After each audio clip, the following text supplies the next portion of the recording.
PhilFida sinusulong ang sustainable development sa pamamagitan ng EcoSeed Partnership. Ang ulat na yan mula kay Dayanara Sumapadhake ng Radyo Pilipinas, Butuan.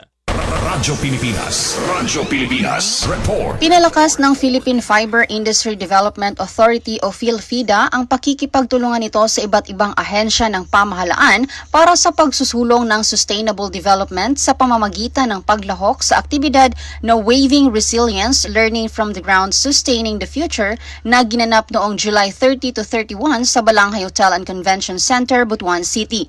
Isa sa mga naging tampok ng pagtitipon ang paglagda sa Memorandum of Agreement para sa pagpapatupad ng Enhancing Conservation, Ownership and Social Enterprises in Ancestral Domain o EcoSeed Initiative.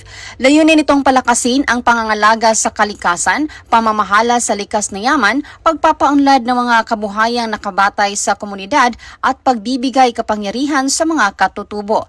Ayon sa PhilFida, ang inisyatiba ay bahagi ng patuloy na pagsusulong ng napapanatiling kabuhayan, pagpapalakas ng industriya ng natural fibers at pagtataguyod ng inklusibo at matatag na kaunlaran sa mga komunidad sa ilalim ng programang Bagong Pilipinas. Para sa Bagong Pilipinas, Dayanara Hake, Radyo Pilipinas, Radyo Publiko, Butuan.